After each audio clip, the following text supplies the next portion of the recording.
yéen ñëpp ñoo ngi leen di nuyu seen tur ak seen sant di leen wax ne ñoo ngi jégalu ci xaw a retard bi tuuti dem j'avais un engagement à Dakar mais j'ai tenu à être là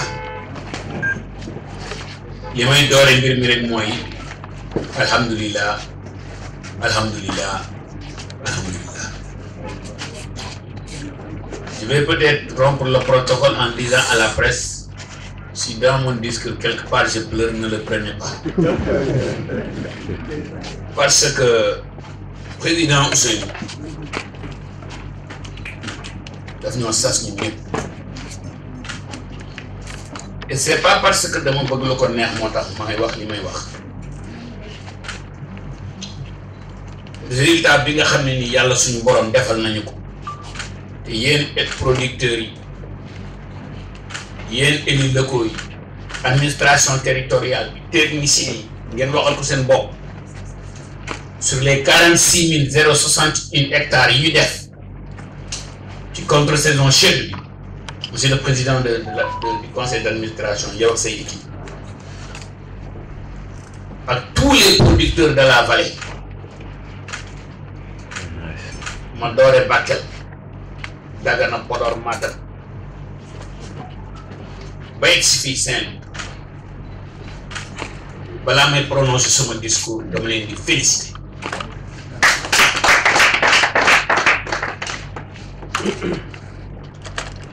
te di leen wax ne bés mënta rëy gën a bés bii tey parce que élève buy def examen résultat ngay xaar te tey nous pouvons fièrement dire que nous avons non seulement réussi l'examen mais on l'a réussi avec brio. Et je comprends l'émotion du président Ousseynou yombul woon on arrive avec des difficultés. Gouvernement bi amel bor Eiffage di wala fi naan bool du am rakk waaye Ousseynou président Ousseynou si dalamag diplomatie proactivité leadership am il sait nous parler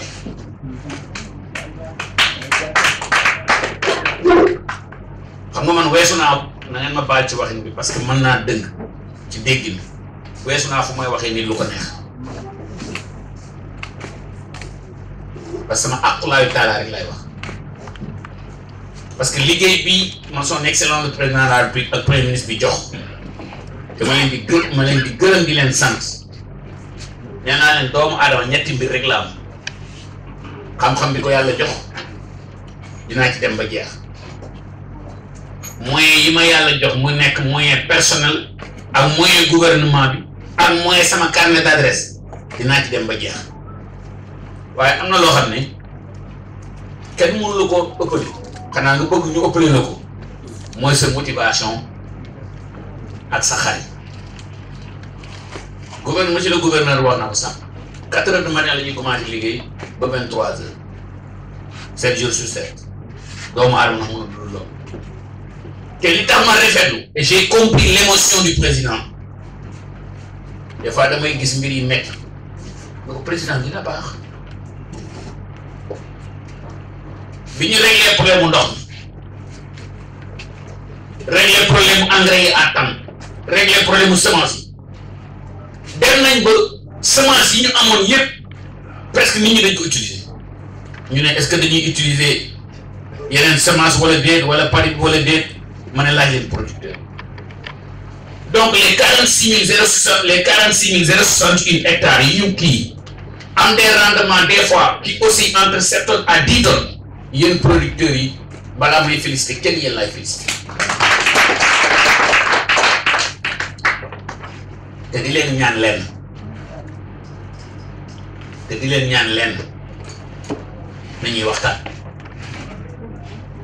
nañuy diisoo dama wax ma ni lu ma dégg ci mbedd bi dégguma ko Des fois, il arrive que vous avez tendance à parler d'or. So, on a un problème. Am le président. Diarra ci président bi mu ñëw wax ak ministre comme nga partenariat noonu lañ koy tabaxee résultat yi dinaa leen wax et j'ai compris pourquoi le président a dit bàyyi ma sant yàlla d'abord ba pare yàlla xol yu ànd la bëgg nañuy ànd suñu àndee waxtaan moi je vous donne ma parole et je vous l'avais donné seen soxla ci lay yendu di ci fanaan di ci gomb ci waxtaan suñu demee nag ba mënuñu wala ngeen yaakaar ne négligence am na ci man su la neexee nga dem ci presse bi wax wolof nag daf ne nit doo ko jiital ba pare di ko fekk si le président Ousseynou a réussi de cette manière parce qu'il a su nous fédérer tous wolof nag daf ne ku jiitu wala ku boot xaj ku boot bukki ay xaj baw la soo nekkee njiit nag des fois y a des gens qui sont mécontents de parler et c'est normal de parler donc ni ñuy gën a waxtaan monsieur le gouverneur de Saint-Louis monsieur le président du CIRIS monsieur le président de la SAED monsieur le directeur général de la SAED monsieur le directeur général de la SODAGRI monsieur le directeur général de l'ISRA monsieur le directeur de la protection des végétaux monsieur le coordonnateur national du programme d'autosuffisance Henri Penard, madame la directrice de la banque agricole, permettez-moi de profiter de cette occasion, avant même de dire mon discours, de vous remercier, de vous féliciter pour tous les efforts que la LBA est en train de faire. Mais aussi de vous souhaiter, et peut-être avant de quitter, j'aimerais bien que l'on fasse une prière spéciale pour que la LBA réussisse la campagne de levée de fonds qu'elle est en train de faire. Et que xam naa ne PCA suñ ci paree bëgg naa Saint-Louis dëkkub diine la dëkkub alxuraan la bëgg naa balaa ñu fiy jóge ñu def benn ñaan spécial pour LBA opération de levée de fonds bi mu nekk yàlla may ko ci ndam parce que su amee ndam rek ñu ngi yóbbu. Madame la directrice régionale du développement rural, directeur général de l'ARM, DPV, CNCR, mesdames et messieurs les représentants des collectivités territoriales, mesdames et messieurs les partenaires techniques et financiers, chers producteurs, productrices, jeunes et femmes de la filière rizicole, distingués invités, mesdames et messieurs. Le président, j'ai compris vos émotions.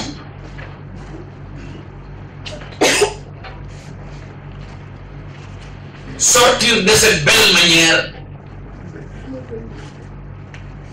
est une illustration de votre leadership, de votre efficacité, mais aussi il y a le règlement à def pour faire la school. C'est pour moi un grand plaisir et un grand honneur et un réel plaisir de présider cette rencontre majeure consacrée aux événements complémentaires.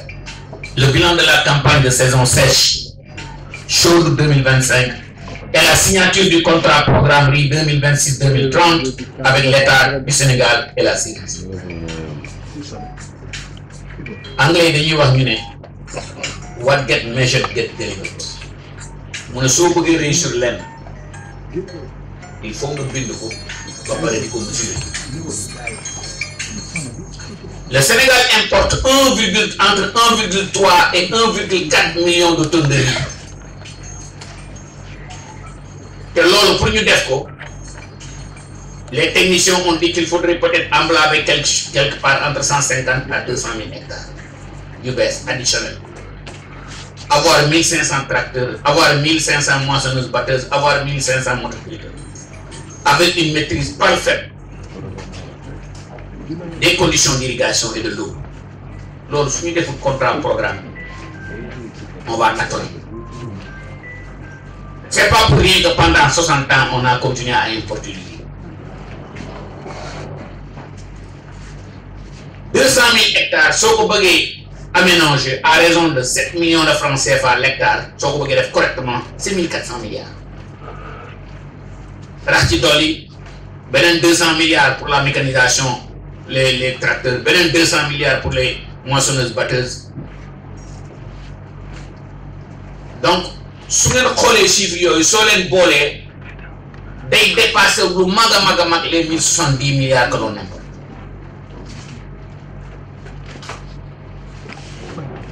Donc, signer ce contrat entre l'État et les producteurs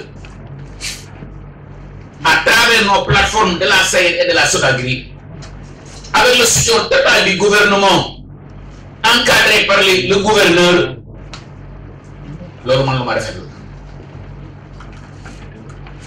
c'est un défi et un challenge qui nous interpelle tous.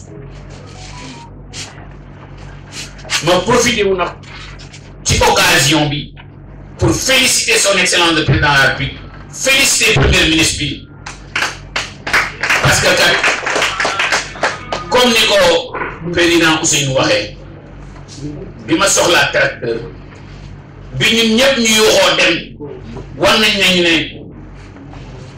non seulement ils aiment le pays, ils sont efficaces, ils sont braves et ils peuvent être très expéditifs quand le besoin est. Donc, je félicite son excellence le président de la République, féliciter le premier ministre pour soutien depuis le gouvernement envers l'agriculture, envers l'élevage.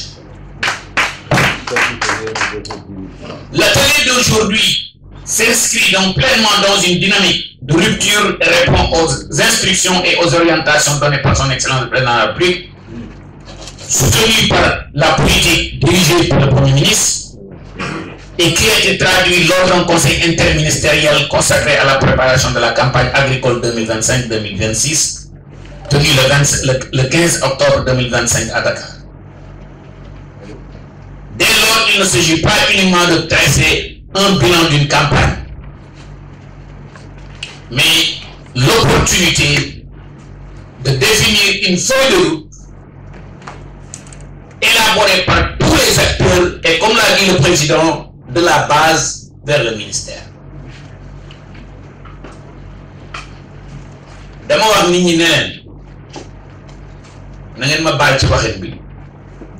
c'est ma année 0 2024 là 2024-2025 moi c'est ma année 0 parce que là là je garantir que les statistiques sont fiables.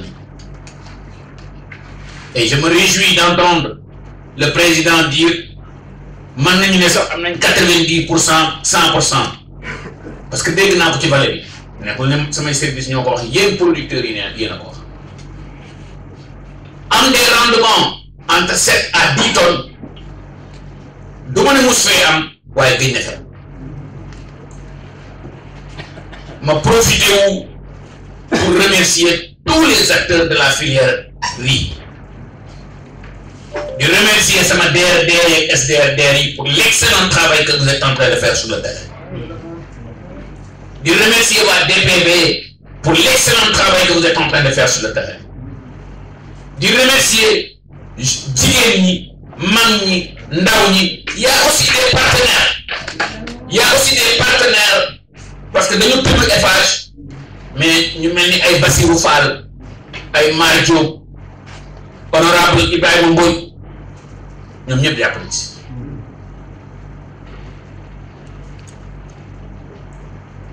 Je remercie le président bi.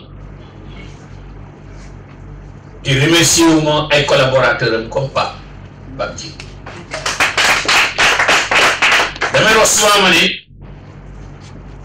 Suma dawé bama défé né dañ may wax goor rek pa waaw goor rek pa né ma non monsieur le ministre doyo. Mais lolu motax performance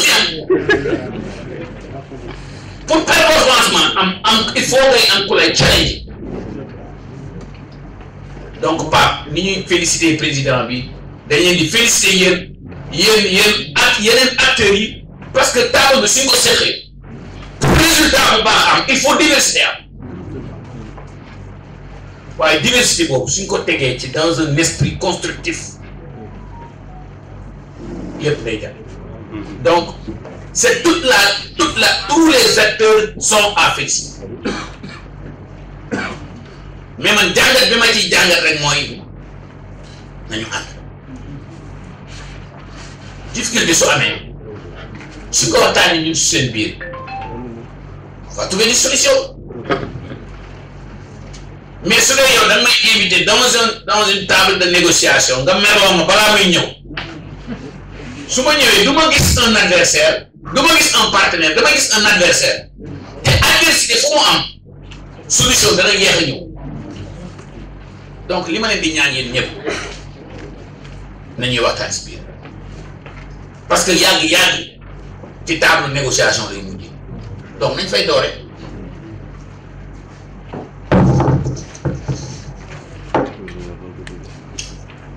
ce cadre contractuel fruit d'un processus, je dirais même d'un long processus, inclusif et validé par l'ensemble des acteurs de la filière, se veut un outil stratégique pour coordonner les interventions, clarifier les responsabilités et mobiliser de manière optimale les ressources nécessaires.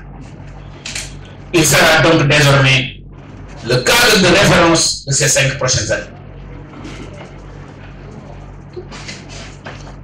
Et vous allez voir que dans mon intervention, de temps en temps, je vais faire une pause et féliciter, remercier le président Ousseynou. Il a été l'artisan et l'acteur derrière ce programme. Président, je ne sais pas si vous vous souvenez, c'est la première chose dont vous m'avez parlé quand on s'est rencontrés.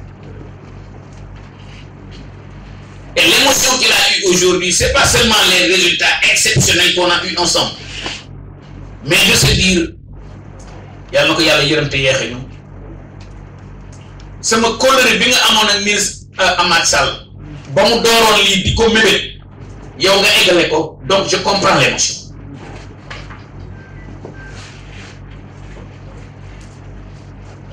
Au-delà des cadres de suivi opérationnel, un comité de pilotage stratégique placé sous la coprésidence du MASEI, du ministère de l'Agriculture, de la Souveraineté alimentaire et de l'élevage et du CIRIS sera institué. Il rassemblera mes services déconcentrés, le ministère des Finances, du Budget, le ministère de l'Industrie et du Commerce. Au passage, je remercie mon collègue Serigne Diop avec la présence du directeur général de l'ARM qui est vraiment notre partenaire.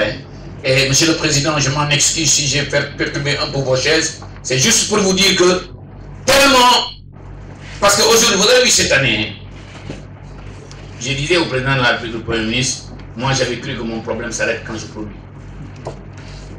Mais l'expérience a montré que quand ça marche bien, nos destins sont très liés. Et vous allez voir, j'ai écrit au Premier ministre ce matin pour lui dire, monsieur le Premier ministre, peut-être pour aider la commercialisation du riz pali, peut-être on doit revenir sur le système des quotas. Et dire, on importe 1,3 million de tonnes de riz, voici les 10 opérateurs, 15 opérateurs qui les importent, on fait une règle de 3, on demande aux producteurs combien vous avez produit, ce qu'ils peuvent commercialiser sur place, ils le commercialisent. Le reliquat, les importateurs se le partagent.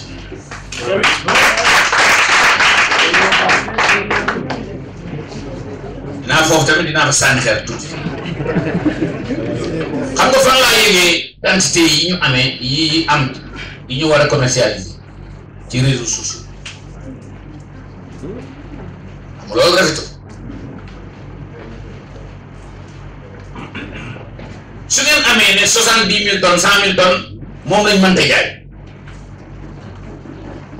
loolu su ngeen ko jaaree fi ngeen ko war a jaaree ma yëg ko directeur ARM yëg ko kii yëg ko man maa leen wax ne une semaine mën naa koo jaay mais nag soo demee ci digg marché bi di wax man du mën a tontu parce que maa yóbbu ma ko ma ne la 100 000 tonnes mën naa leen koy jaayal ci ñetti fan. ñetti fan mën naa leen ko jaayal 100 mais ni ciy waxtaan. ni ñuy waxtaan parce que importateur bu ma ne du ma la jox DIPA soo jëndul lii dinañ jënd ceeb bi te xaw naa tuuti toore tuuti trop mais su ma bëggee def dara dama koy def gis ngeen bi ma leen diggee moissonneuse ñëw na wala ñëwul ah donc monsieur le gouverneur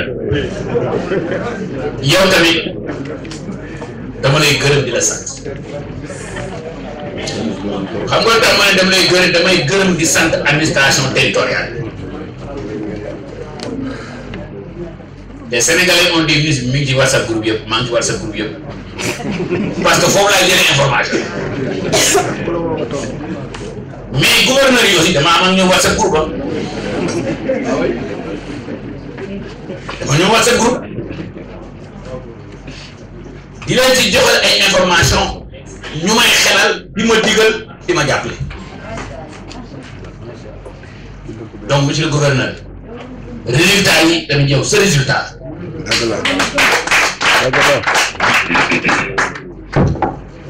l'heure n'est comme ni ma leen ko waxee l'heure n'est plus aux déclarations de principe les Sénégalais attendent des résultats les Sénégalais veulent des résultats. J'entends de temps en temps dire que le ministre de Dubaï. C'est pas un problème. Les 18 derniers mois, est-ce qu'on n'a pas battu le record d'oignon? Est-ce qu'on n'a pas battu le record de pommes de terre? Est-ce qu'on n'a pas battu le record de carottes? Est-ce que vous n'avez pas battu le record de riz? Est-ce qu'on n'a pas battu le record de bananes? Ah, merci beaucoup. De ce moment, on va y aller.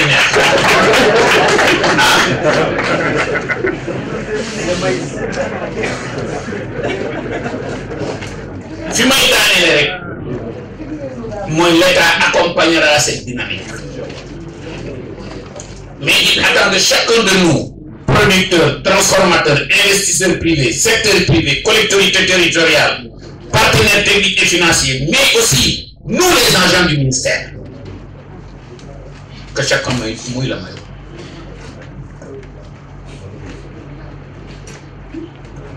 Les mots moi même au-delà de signer des contrats programmes, et sur les mananek après lui, dama bëgg def ben sous ay contrat sous programme bo xamné dama koy def ak jigéen ñi def ko ak jeunes yi def ko ak produits dans la masse. Et je vais vous dire pourquoi c'est important. Doléance jeunes yi ak doléance jigéen ñi mën naa bañ a bokk ak doléance baykat yi donc président da nga defee na soo jógee fii président bi jeex na mais du jeex am na leneen luy ñëw parce que doo commencé lii ba mu bay nga teg ñu ci axe ngay la dañ bàyyi Serigne def seen renouvellement mais yow tamit dinañ seet nan nga ñuy continuer di ñu accompagner. Donc, monsieur le PCA, monsieur le DG de la Sodagri et le DG de la SAED, dans les contrats de programme que vous allez élaborer, pour mieux répondre à la dynamique genre, nous allons faire un programme à part. Jeunes am seen programme à part. Baykat d'une manière générale, nous avons un programme à part.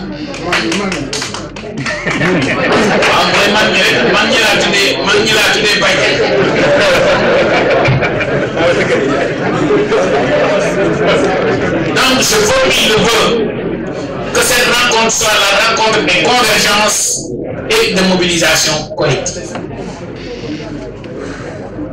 au service d'une agriculture compétitive, inclusive et durable. Les défis, nous les connaissons. Ce sont les aménagements, c'est la maîtrise parfaite de l'eau, c'est la mécanisation, c'est l'autosuffisance en semences certifiées climato-intelligentes et une formation soutenue des producteurs. Ça, c'est la partie production. Après, on a tout un volet sur la commercialisation et sur la transformation. Mais le lieu, tu as dit moins financement.